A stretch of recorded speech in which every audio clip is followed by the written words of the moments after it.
Tolstoy's Ivan Ilyich is surprised to discover that he's going to die. It's the sort of thing he's given lip service to, no doubt, over the course of his life. But when he finally gets ill and comes up to the fact of his mortality, that his body is going to sicken and eventually die, the fact of his mortality seems to shock him, seems to surprise him. We might say, on one level, he believes that he was mortal. He's believed it all along. But at another level, at some deeper level, it comes as a surprise to him. He never really believed it. Now, I take it that we find Ivan Ilyich a perfectly believable example. That is, we think it's conceivable that somebody could, at some level, not really believe they're going to die. But I also take it that Tolstoy means to be putting forward more than just the claim that there could be such a person. Look how bizarre he is, let me describe him for you. But rather, the suggestion's meant to be that Ivan Ilyich's case is rather typical. Maybe all of us are in his situation, or at least most of us are in his situation, or at the very least, many of us are in his situation. That's a stronger claim, though I think it's not the sort of claim that's unique to Tolstoy, that all of us, or most of us, or many of us, at the fundamental level, don't really believe that we're going to die. You might ask, what kind of evidence could be offered for that? Offering, a realistic scenario, a realistic description of such a person, Ivan Ilyich, doesn't give us any reason to think that most of us or many of us are in his situation. So is there any reason to think that? We might ask, what kind of argument could be offered for a claim like that? What we'd be looking for, I take it, would be some kind of behavior on our part that calls out for explanation.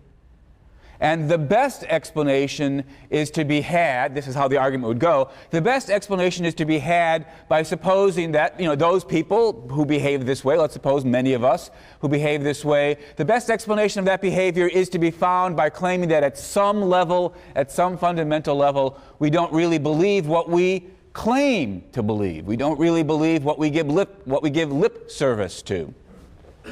Take somebody who perhaps suffers from some sort of compulsion to wash his hands. We ask him, are your hands dirty? He might say, no, of course not. And yet there he is going back to the bathroom washing his hands again. We might say, the only way to explain the behavior is to say that at some level he really does believe his hands are dirty, despite the fact that he says they're not. Well, in the same way, if we could find some behavior on our part that calls out for explanation, that the best possible explanation would be that at some level we don't believe we're going to die, then we might say, look, this gives us some reason to think that we don't really believe we're going to die, even though we say we believe it. Suppose, for example, that if you really did believe, fundamentally, unconsciously, all the way down, however we should put it, if you really did believe you were going to die, the horror of that would lead you to start screaming and just keep screaming. Of course, this example reminds us again of Ivan Ilyich, who screams and screams and screams almost till his death. Well, suppose this was true. Suppose that suppose we believed, we had good reason to believe, if you really took seriously the thought that you were going to die, you couldn't stop screaming. But of course, nobody here is screaming, from which we can conclude none of us really do believe fundamentally, deep down, that we're going to die. That would be a good argument if we had good reason to believe the conditional, the if-then claim. If only you really truly believed you were going to die, you would scream and scream and scream. That's the crucial premise, and of course, we don't have any good, as far as I can see, we don't have any good reason to believe that crucial premise. Might ask, though, is there some other behavior, something else that should tip us off, could tip us off as to whether or not we really do or don't believe that we're going to die? Well, here's the best that I can do. This strikes me as the most plausible contender for an argument like this. As we know, there are people who have brushes with death. They might be, for example, in an accident and come close to being killed but walk away without a scratch. Or suffer a heart attack and be on the operating table for some number of hours and then, thanks to cardiac surgery, what have you, be resuscitated. When people have had these near brushes with death, it's easy to believe that the fact of their mortality is more vivid. It's more before their mind's eye.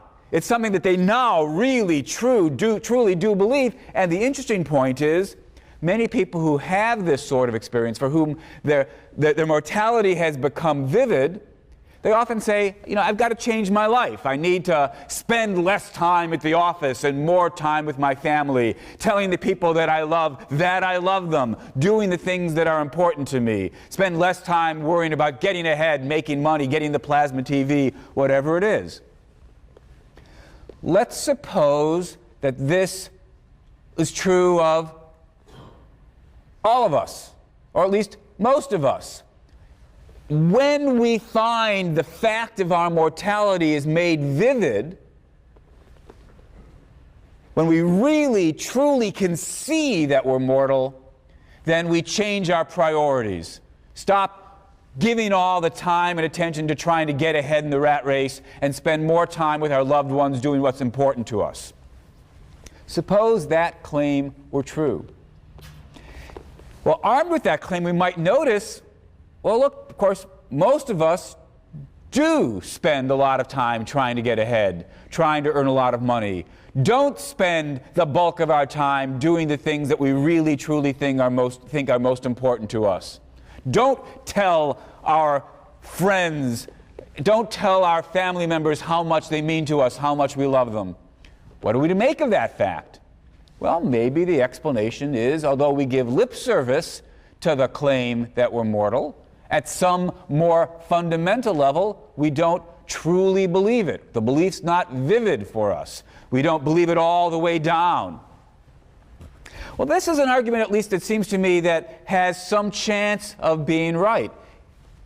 I'm not at all convinced that it is right, but at least it doesn't seem to be the sort of argument, unlike some of the arguments I've considered last time about, oh, nobody believes they're going to die because you can't picture being dead, what have you. This argument, I think, has some possibility of being right.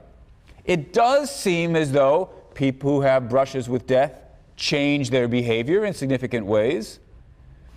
The fact that we don't behave in those other ways gives us some reason to believe that perhaps at some level we don't completely or fully or fundamentally believe we're going to die. As I say, I'm not sure whether that argument's right, but at least it's an argument worth taking seriously. Let me turn now to a different claim that sometimes gets made about death. This is the claim not that nobody believes they're going to die, that's the one we've been talking about for the last lecture or so, but instead the claim that everybody dies alone. This sounds like one of those deep insights into the nature of death. It's got that kind of air of profundity about it that philosophy's thought to have or aspires to have, that everyone dies alone. This is telling us something deep and important and interesting about the nature of death. Now, as it happens, this is one I'm going to be completely dismissive of. I think, as far as I can see, that the claim we all die alone, however we interpret it, just ends up being implausible or false. I give it such a hard time each time I teach this class that I'm often tempted to just drop it from the discussion altogether. Even though, if you've done the reading of the Edwards paper that I signed, you have a series of quotes from Edwards in which people say things like they die alone. I sometimes come away after this discussion thinking, why am I wasting our time? Nobody really believes this, that we all die alone. And last year I was virtually ready to drop it. And then, I kid you not, that very afternoon, I came across a quote. I'll share it with you in a second. Somebody saying, oh, we all die alone.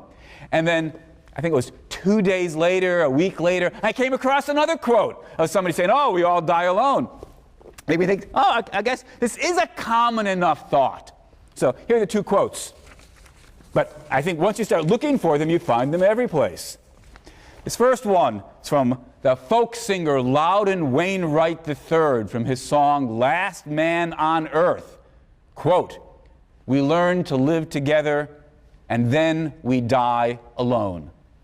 All right, we die alone. Interesting claim. Seems to say something important about the nature of death. Here's another quote. This is from the children's book Eldest by Christopher Paolini, the sequel, of course, to the bestseller Aragon. Quote, "How terrible," said Aragon, "to die alone, separate even from the one who is closest to you." The answer given to Aragon, "Everyone dies alone, Aragon, whether you are a king on a battlefield or a lowly peasant lying in bed among your family, no one can accompany you into the void. Everyone dies alone." All right. As I say, this is a common enough view. Two quotes. Could certainly produce others. Everyone dies alone. The trick, the question we're going to ask is, can we find some interpretation of that claim under which, first of all, it ends up being true. Secondly, it ends up being a necessary truth about death. You know, suppose everyone happens to die on Monday due to some cosmic coincidence.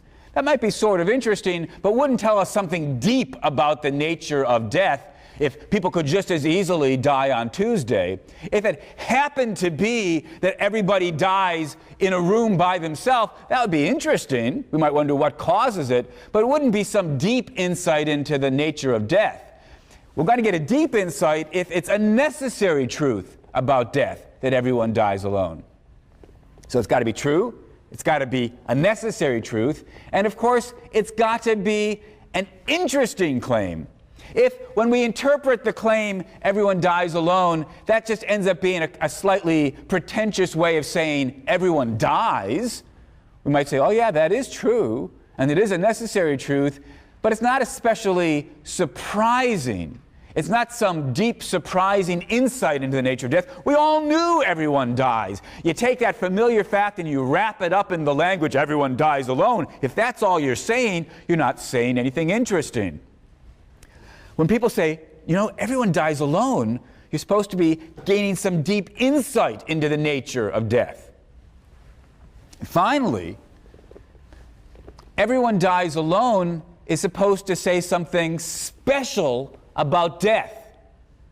It better not be that everyone does everything alone, because in whatever the relevant sense of alone turns out to be. If everyone does everything alone, then of course that might be interesting, it might be very important and insightful, but you're not saying anything especially interesting about death when you say everyone dies alone, if it's also true that everyone eats their lunch alone.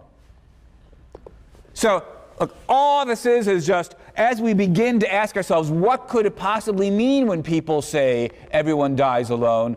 We're looking for something that's true, necessary, interesting, and, if not unique to death, at least not true of everything. I put these conditions down because, of course, what I want to suggest is, although the sentence everyone dies alone, the claim that everyone dies alone, is one of these things that people say, they're not really thinking very hard about what they mean by it. Because once you actually push people to pin them down, what do you mean by it, you end up with something that's either just not true, or not interesting, or not necessary, or not particularly unique to death. Take a possible interpretation, the most natural, straightforward, literal, flat-footed interpretation. To say that somebody does something alone means they do it not in the presence of others. You know, somebody who lives by himself goes to sleep. If there's nobody else in the bedroom, he's sleeping alone. Right? On that straightforward interpretation to say that everybody dies alone, what we're saying is that it's true of each one of us that he or she dies not in the presence of others. That would, you know, if that was true, it'd be sort of surprising, striking. We might wonder whether it's a necessary truth, but at least there'd be something interesting there. But of course, it's not true. We all know full well that sometimes people die in the presence of others.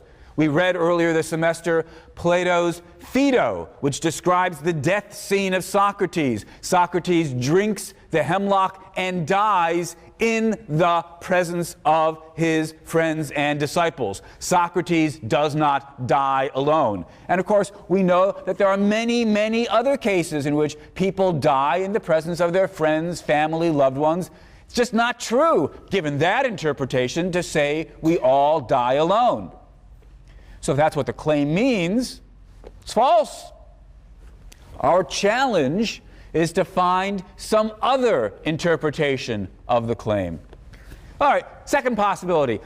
When people say everyone dies alone, they don't mean to be saying you die but not in the presence of others. They mean to be saying, rather, even if there are others around you, even if there are others with you, dying is something that you're doing alone.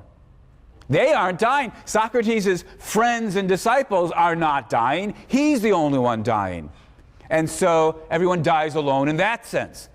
Well, that's an interesting claim if it's true, but it's not true. We can certainly have battlefields in which many people are dying along with others. There's Jones dying, but he's not dying alone. There's Smith dying at the same time, right next to him. If that's what people mean when they say everyone dies alone, then that's clearly false as well. Well, I presume that's not what people meant either. But then what was it that they did mean? Well, we could do better. We could say, look, when Socrates dies, he's dying alone in the sense that he's doing it by himself. He's not doing it in cooperation with anybody else, in coordination with anybody else. On the battlefield, even if Smith and Jones are both dying, it's not like this is some sort of cooperative joint undertaking. You could be walking down the sidewalk, and Linda could be walking down the sidewalk, and even though you're both walking down the sidewalk, you're not walking down the sidewalk together. In contrast, you can walk down the sidewalk with somebody. You say, hey, let's go to the library, and you walk down the sidewalk together. Walking is something you can do with others in the sense that it can be a joint activity, a joint undertaking. Perhaps the claim then is that dying is not something that can be done in that way as a joint undertaking. Even if you're in a room or a battlefield where people are dying at the same time as you, to your left and your right, dying is not and cannot be something that is a joint undertaking. Well, that might be a proposal about what people mean when they say everybody dies alone, and if it is, all I can say is, again, it just seems to be false. Now, admittedly, dying as a joint undertaking is far rarer than dying alone. But for all that, we were looking for some deep insight into the nature of death. Everyone dies alone. Everyone must die alone. That's only going to be true if dying as a joint undertaking is impossible. But it's not impossible. You could have, for example, some sort of suicide pact. There have been cases, gruesome as they may be, in which entire groups of people drink poison together so as to die, not alone, but die together. Die as part of jointly dying, dying as a group. Or you could have, one's told that this sort of thing happens, a couple in love who together jump off the cliff, committing suicide together, dying not alone, but with each other as part of a joint undertaking. Certainly seems possible. I take it cases like this actually do occur.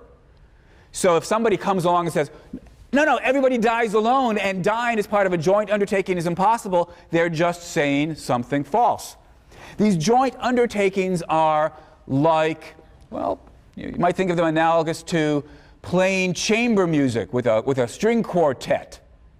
It's something you're doing with others. It's not just a coincidence that they're doing it at the same time. Oh, these people happen to be playing the violin, viola, what have you, next to you. No. We've deliberately coordinated with one another so as to together produce this music. Seems possible in the case of string quartets, seems possible in the case of joint suicide pacts as well. Well, a fan of the claim that we all die alone might come back and say, well, in the case of the string quartet, although it's true that I am playing with others, somebody could take my part. Somebody else could play the second violin part for me. Whereas in contrast, when I die, even if I'm dying with others, nobody can take my part. So perhaps that's what the claim is meant to be when people say everybody dies alone. Nobody can die your death for you. Nobody can take your part. Now, if that's what they mean, then, small observation, they didn't express themselves very clearly. It seems to me rather a long distance from the thought, nobody can die for me, nobody can take my part, to the claim everybody dies alone. That seems a rather misleading, unhelpful way of making your point. But let's just bracket that complaint. Is it true that nobody can take my part? Certainly, people can take my part in the string quartet. Is it true that nobody can take my part in terms of my death? Not so clear. It is true. I don't know how many of you have read Tale of Two Cities. If not, I'm about to spoil the plot for you. Here's, at least a strand of the story. The hero of the story is in love with a woman who, alas and alack, does not love him. She loves another man. This other man, alas and alack, has been condemned to death during the French Revolution. Now, as it happens, this is a novel, as it happens, our hero looks rather like the other man. And so as the other man is being carted off to the guillotine to be killed, our hero takes his place. Hence the famous speech, "'Tis a far, far better thing I do today." Right? Our hero sacrifices himself so that the woman he loves can have the man that she loves. Well, for our purposes, the romance isn't crucial. For our purposes, the crucial point is to see that what seems to be going on there is our hero is taking the place of somebody else who's about to die. Just like somebody can take my place in the string quartet, it seems that somebody could take my place at the guillotine. In the American Civil War, there was a draft, but you could avoid it by hiring somebody to take your place, if you were rich enough. Well, you're in some battle, or rather, your troop is in some battle, and people are being killed left and right. Well, I suppose it doesn't strike me as an implausible thing to say that if everybody in the troop got killed and you would have gotten killed had you been there, but instead the person you hired to take your place gets killed, then he took your place. He substituted for you in the death. So, again, we don't have any clear, true interpretation of the claim that nobody can take my place, even with regard to dying. Well, easy to imagine the fan of this view coming back yet again, saying, although it's true that our hero takes the place of the other man on the guillotine, what ends up happening, of course, is that our hero dies his own death. He doesn't take over the death of the other man. The death of the other man doesn't take place till 20, 30, 40, whatever it is, years later. Nobody can take my place at my death, because, of course, if they take my place, they end up living, or going through, rather, their death, not my death. My death is something that only I can undergo. Now again, that's an interesting claim if it's true, at least seems to be an interesting claim, seems to say something interesting about death. Again, I want to just notice that it's a rather odd thing to try to express that point in the language everyone dies alone. But just bracket that. Have we at least found something interesting, necessary, unique to death when we say, nobody can die my death for me. I am the only one who can undergo my death. Each of us must undergo his own death and nobody else's death. Nobody else can undergo their death for them. Somebody else's death for them. Well, that does seem to be true, and it seems to be a necessary truth. But we're not quite done. Is it saying something deep and interesting about the nature of death? Is it something fairly unique to the nature of death, that nobody can die my death for me? Actually, I don't think it is. Consider getting your hair cut at the barber. Now, of course, somebody else can take your slot. All right, there's somebody comes along and says, oh, I need to go to a date, I'm going to be late, would you mind my having your appointment, using your appointment? Say, oh, I'm willing to wait, it's okay, right? So you might say, in some loose sense, they've gotten your haircut. But of course, as it ended up, they didn't really get your haircut, they got their haircut. Think about haircuts. Nobody can get my haircut for me. I'm the only one who can get my haircut. If somebody else tries to get my haircut, they just end up getting their own haircut. Of course, it's not just special about haircuts. Talk about getting your kidney stones removed. Nobody else can get my kidney stones removed for me. I'm the only one who can get my kidney stones removed for me.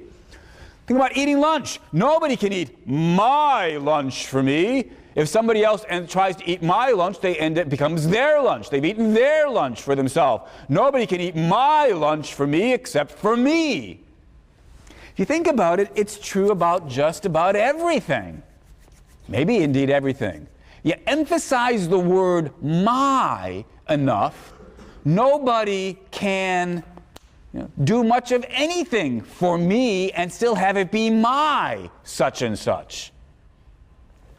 In short, even though it's true that nobody can die my death for me, this isn't some deep insight into the special nature of death.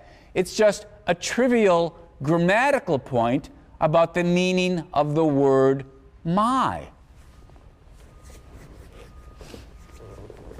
All right, remember where we're at. We're looking for interpretations of the claim, everyone dies alone.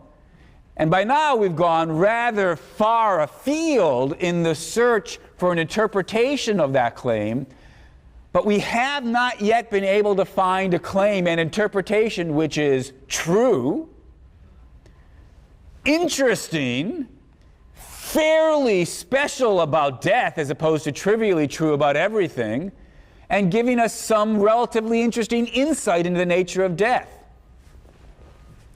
I can't see it for the claim, everyone dies alone. At least not if we try to take these claims fairly literally, or take them to be sort of metaphysical claims about the nature of death. But maybe I've just been flat-footed here in thinking that this is some sort of claim about not being with others or things I do by myself. Maybe the claim we all die alone is intended as a kind of metaphor. It's not that we all really do die alone. It's that when we die, it's as though we were alone. It's like being alone. Maybe the claim we all die alone is a psychological claim, that the psychological state we are in when we die is similar to loneliness. It's similar to the feeling of being alone that we have in various situations. Now, that would be interesting if it was true. Is it true that when we die, we all die having this feeling of loneliness, or perhaps feeling of alienation? It's easy enough to imagine somebody who is surrounded by other people as he's dying, and yet for all that feels removed, distant, alienated from the others, feels lonely even in the crowd. Is that true of all of us? Remember, we're looking for a claim that makes it true that everyone dies alone. Is it true that everyone dies feeling distant and removed? Maybe it was true of Ivan Illich. Right? Ivan Illich progressively grows more and more distant from his family and friends, who indeed remove themselves psychologically from him. He faces his death with a feeling of alienation and being alone. It's a metaphor, but still an important insight into his psychology. Question we have to ask is that true of everybody? Is it true that everybody dies alone in this psychological sense? Doesn't seem to be true.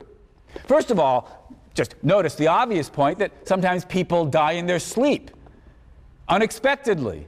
They weren't ill, they just die of cardiac arrest while they're sleeping. Such a person presumably is not feeling lonely or alienated while he dies.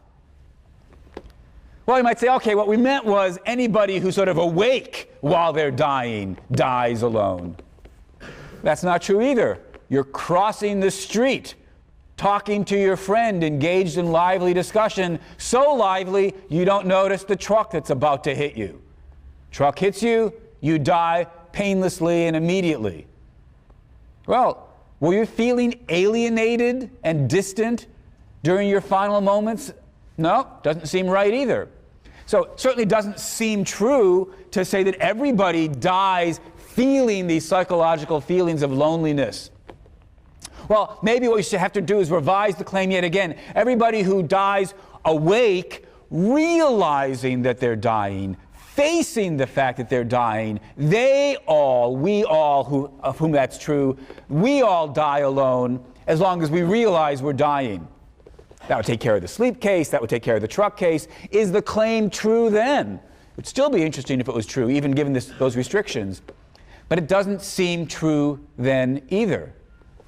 Again, just recall Socrates. Socrates is engaged in philosophical discussion with his friends, knows he's about to die, he's drunk the hemlock, he's sitting there saying goodbye to everybody, doesn't seem alienated, doesn't seem to be feeling distant and alone. It just doesn't seem true that everybody who knows they're going to die and is facing their death feels lonely. Another example of this is another philosopher, David Hume, whom we'll be reading end of the semester. We'll be reading his essay on suicide. Hume died, had an illness. He was quite sociable to the end. He used to bring people in to sit around his deathbed, talking about various matters with him. He was sort of cheerful and pleasant to the end. And there's, as far as I can see, no reason at all to believe that he was feeling lonely, feeling distant, feeling alienated from the people who were keeping him company. So the psychological reading doesn't do any better as far as I can see.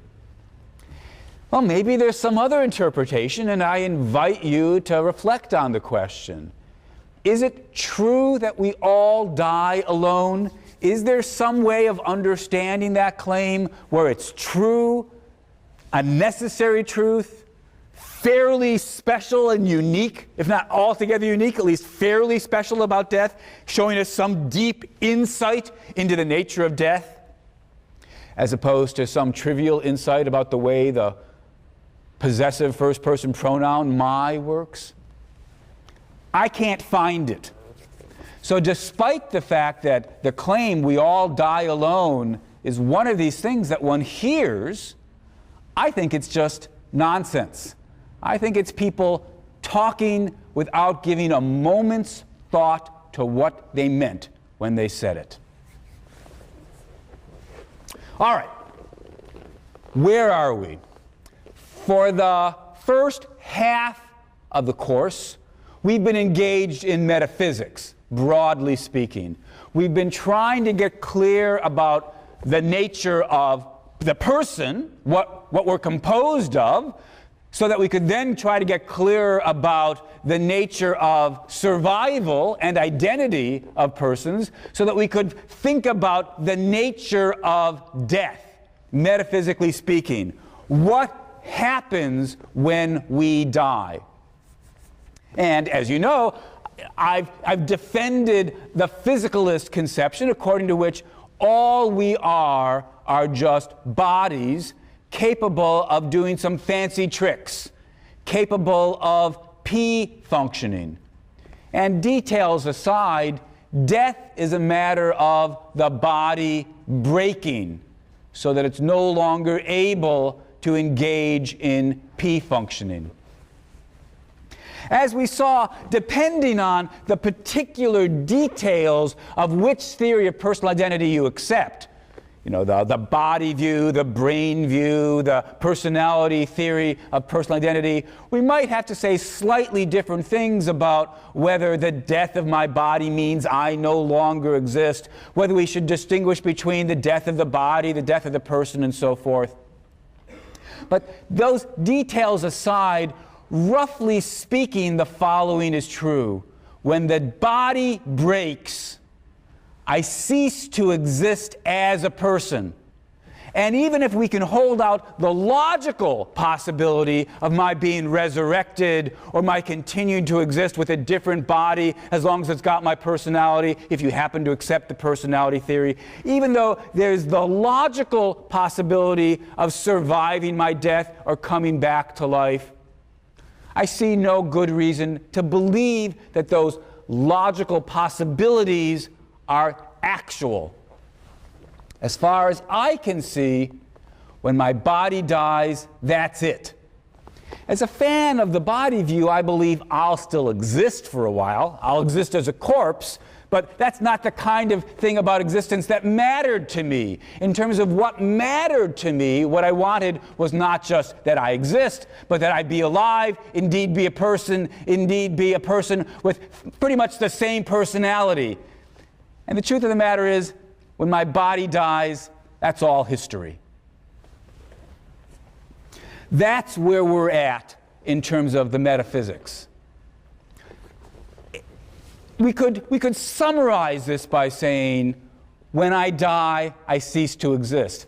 That's a little bit misleading, given the view I just sketched, where even though I'm dead, I still exist for a while as a corpse. But those issues won't concern us in what we're about to turn to. Let's just suppose that, for the sake of avoiding those complications, that when my body dies, it gets destroyed. And so the very same moment will be the end of my body, the end of my existence, the end of my personhood. Let's suppose that my personality doesn't get destroyed any sooner than the death of my body. We've got the end of my existence. Here I am going along. The atomizer comes along, blows me up. Simultaneously, we've got the death of my person, the death of my body, the end of what matters to me, the end of my existence. Death is the end. And even though these things can come apart slightly under certain scenarios, those details won't matter for what we're about to turn to. Well, what are we about to turn to? We're about to turn to value theory. We spent the first half of the semester, you might say, trying to get clear about the metaphysical facts. And now that we've done that as best we can, we want to turn to the ethical or value questions. How good or bad is death? Why is, take it we all believe death is bad. Why is death bad? How can death be bad? So this is the big continental divide for the course. First half of the class was metaphysics. Now we turn to value questions. And the first question we're going to be focusing on is just this, the question of the badness of death. How and in what ways is death bad? I take it most of us do believe that death is bad. That's why we wish, maybe some of us believe, but at the very least the rest of us, many of us hoped there were souls so that death wouldn't have to be the end. If death is the end, that seems to be horrible. So we're going to turn to questions like this. How and in what ways is death bad? And then we're going to turn to the question, is it really true that immortality would be good?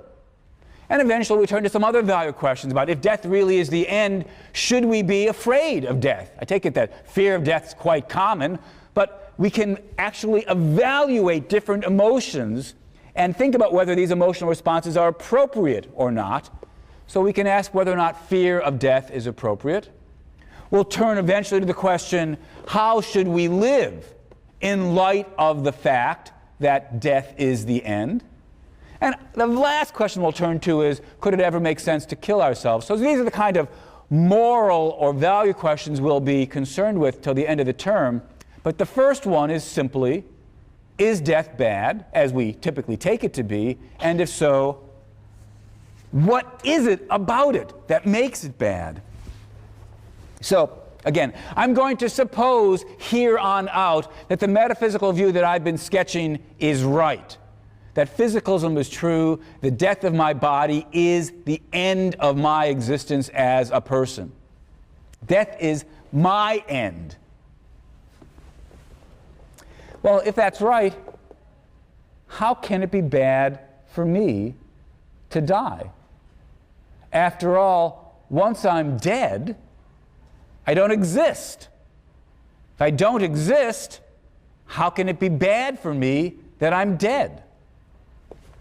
It's easy to see how you might worry about the badness of death if you thought you would survive your death.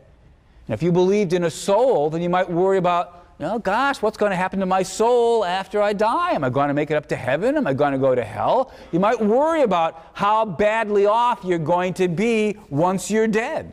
Question makes perfect sense. But it's often seemed to people that if we really believe that death is the end, and that's the assumption that I'm making here on out, if we really believe death is the end, how can death be bad for me? How could anything be bad for me once I'm dead? If I don't exist, it can't be bad for me.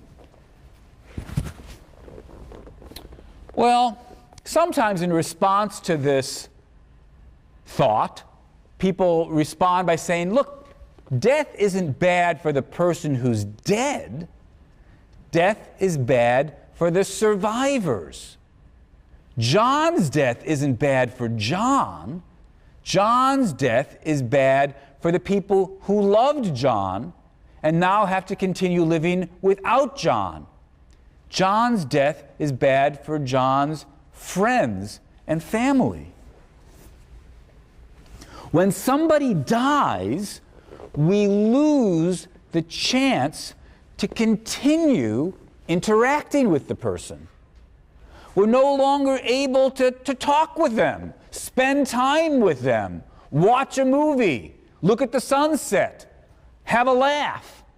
We're no longer able to tell our troubles with them and get their advice. We're no longer able to interact with them. All that's gone when somebody dies. And the claim might be that's the central bad of death. Not what it does for the person who dies. It's not bad for the person who dies. It's what it does for the rest of us. Now, I don't in any way want to belittle the importance of the pain and suffering that happen for the rest of us when somebody that we care about dies.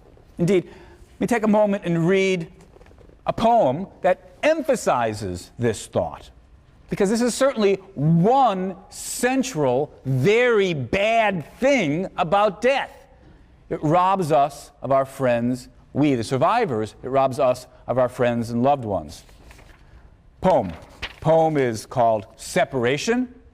It's by the German poet Friedrich Gottlieb Klopstock. This is in one of the essays you'll be reading later in the semester by Walter Kaufmann. He quotes it, "Death without dread." Poem, as they say, is separation. You turned so serious when the corpse was carried past us. Are you afraid of death? Oh, not of that. Of what are you afraid? Of dying. I, not even of that. Then you're afraid of nothing? Alas, I am afraid. Afraid. Heavens, of what?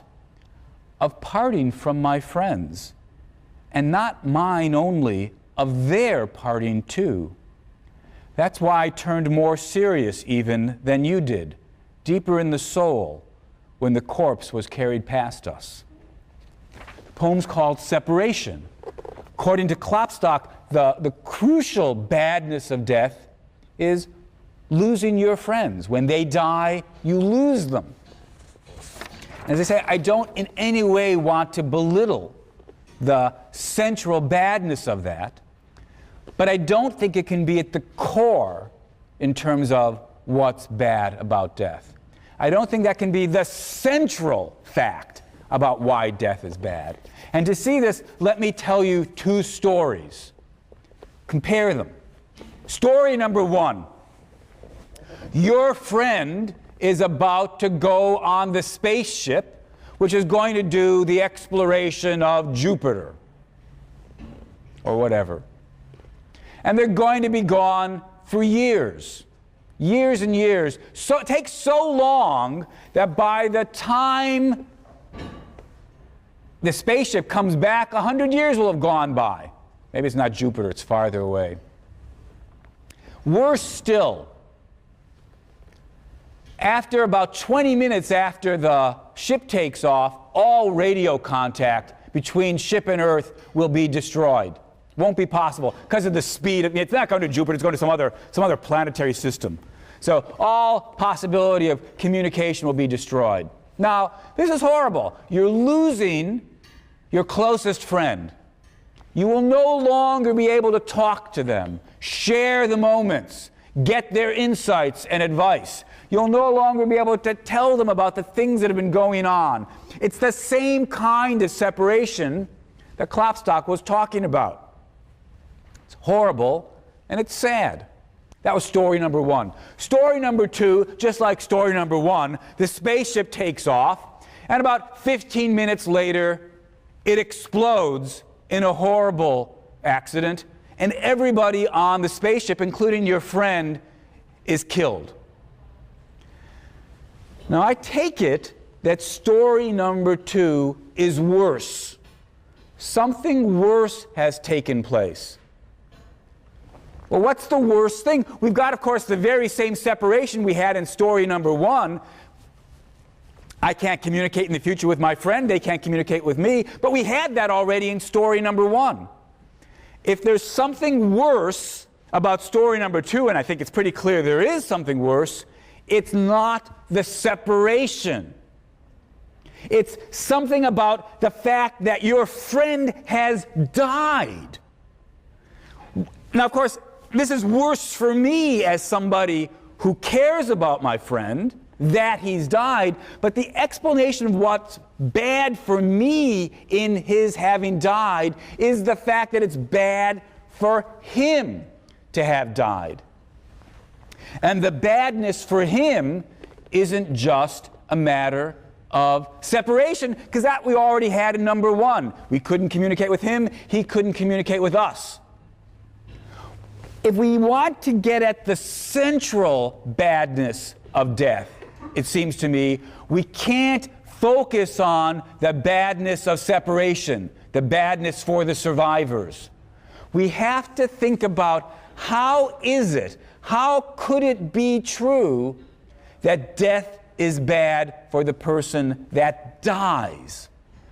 That's the central badness of death, and that's the one I'm going to have us focus on.